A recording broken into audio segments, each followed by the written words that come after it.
কারণ হলো আমরা খালকেতে কুমার ঘরে নিয়ে আসি। কারণ হলো আমাদের প্রথম যে জিনিসটা আমাদের পড়া ছিল সেখান থেকে আমরা বঞ্চিত হয়ে গেছি। কারণ হলো প্রথম ছিল মুসলিম বিশ্বের করণীয় ছিল যে সারা পৃথিবীতে যত মুসলমান আছে তারা ঐক্যবদ্ধভাবে তারা একটা মুসলিম মুদ্রা করা উচিত ছিল। আর একটা ছিল সারা বিশ্বে যে আমরা যারা মুসলমান আছি সমস্ত মুসলমানরা ঐক্যবদ্ধভাবে একটা ইউনিটি করা উচিত ছিল। কারণ হলো আজকে যদি আমরা মুসলমানরা যদি এই জিনিসটা করতো তাহলে আর আমেরিকা এই সুযোগটা পাইতো না। কারণ আমেরিকা একটা কাগজ দিয়ে শুধু এই ডলার বানিয়ে সারা পৃথিবী থেকে তারা মুসলমান থেকে আরম্ভ করে সবাইকে ইমানকে কিনে কিনে নিয়ে নিয়ে নষ্ট করে ফেলেছে। সেই যাতায় আমাদের কিছু নামদারি কিছু মুসলমানও সেটার সাথে আমরা জড়িত হয়ে গেছি।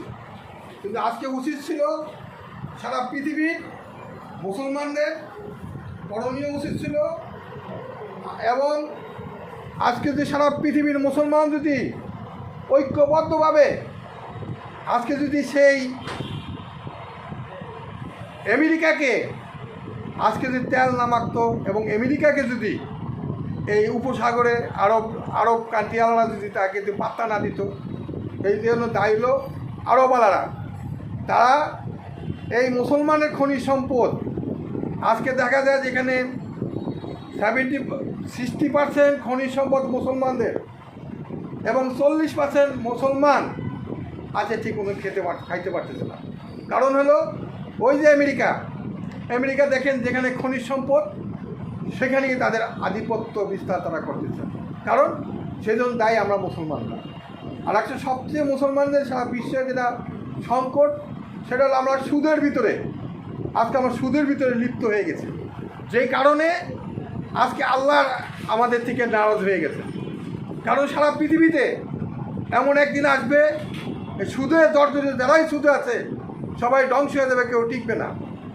আজকে দেখেন আমেরিকা কি করেছে, প্রথম যেভাবেই হোক এই ইসরায়েলকে তারা সমস্ত রসদ যোগাইছে, তার সাথে সাথে আশপাশে যত মুসলিম কান্ট্রি আছে সবাই তাদেরকে সহযোগিতা আরম্ভ করেছে। এবং দেখে দেখে সারা পৃথিবী থেকে যেমন ইরাক, ইরান, অন্য যেগুলি আছেন যত পৃথিবীতে যত মাথা আছেন সমস্ত মাথা তারা একটা একটা করে ধ্বংস করছেন। যেমন গাদ্দাফিকে শেষ করেছেন, ইয়াসির আরাফাতের মতন মানুষকে ধ্বংস করেছেন, সাদ্দামের মতন লোককে করেছেন, এবং আমাদের ওসামা বিন লাদেনকেও সেই উপাধি দিয়ে আজকে তারা ধ্বংস করেছেন। আজকে যদিও ওসামা বিন লাদেনকে সন্ত্রাসী আখ্যায়িত দিয়ে আপনারা জানেন না যে এই টুইন টাওয়ার ভাঙছে, সেই টুইন টাওয়ার ভাঙছে কিন্তু ইসরায়েল। কারণ হলো যেই দিন টুইন টাওয়ার ভাঙে সেদিন কেন 4000 ইহুদিরা সেই টুইন টাওয়ারে ঢোকে নাই? তাহলে তারা এইটা নাটক সাজাইছে আমেরিকা মুসলিম বিশ্বকে লুটেপিটে খাওয়ার জন্য পায়তারা করেছে। এবং তারা এক টুইন টাওয়ারের পরিবর্তে তারা 5টা-7টা টুইন টাওয়ারের টাকা আমাদের মুসলমানের রক্তের উপর দিয়ে তারা নিয়ে নিছে। কারণ নিচে কীভাবে ক্যাবেল ট্যাক্স দিয়ে নিছে, অন্যভাবে আমার দেশের থেকে মুসলমানদের রক্তের উপর দিয়ে সেই টাকাটা তারা লুটেপিটে নিয়েছে।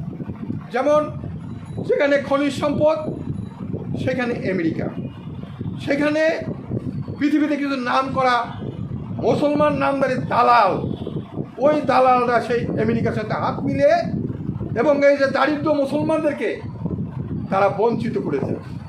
আজকে ইরান পাহলভি যখন আসছিলেন তখন একটা তারা স্বাধীন রাষ্ট্রকে নিয়ে আসছে, কিন্তু পাহলভির ছেলেকে দিয়ে ওই ইসরায়েল, আমেরিকা, ব্রিটেন, ফ্রান্স পিছনে পিছনে একটা পুতুল সরকার বানায় রাখছেন, সেটা ইরান চোখে দেখেন নাই।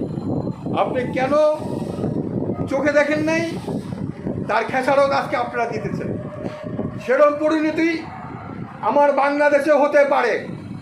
তাই বাংলাদেশের এসবি, ডিবি, এনএসআই প্রশাসন যারা আছেন সবাইকে বলবো সারা বাংলাদেশে আপনারা যাতে ভারতের আগ্রাসন থেকে তারা তলে তলে কী কী করতেছে সেটাকে খোঁজখবর নেন, এবং ইসরায়েলের মোসাদ বাংলাদেশে ধ্বংস করার জন্য কী কী করতেছে সেটা আপনারা পরিকল্পনা নেন, যাতে সেই ইসরায়েলের থেকে আমাদের শিক্ষা নিতে হয়। সংগ্রামী বন্ধুরা, আজকে ইরান যেভাবে ইরানকে মারতেছে, আজকে ফিলিস্তিনি লোকদেরকে 1 লক্ষ লোকের উপরে আজকে তাদেরকে হত্যা করা হয়েছে। আজকে লক্ষ লক্ষ ফিলিস্তিনিদেরকে দেশ ছাড়া করা হয়েছে, ঘর ছাড়া করা হয়েছে। তাদেরকে আজকে তাদের সাথে বিশ্বের মুসলমান তারা বেইমানি করেছে আমি মনে করব। কারণ তাদের সাথে যেটা থাকা উচিত ছিল, তাদের কাছে যেটা করা উচিত ছিল, সেগুলো আমরা ফিলিস্তিনি ভাইদেরকে আমরা করতে পারি নাই। আজকে যদি ফিলিস্তিনির কাছে করতাম, তাহলে আজকে কোনোদিনও এই ইসরায়েল ইরানে অ্যাটাক করার সাহস পাইতো না।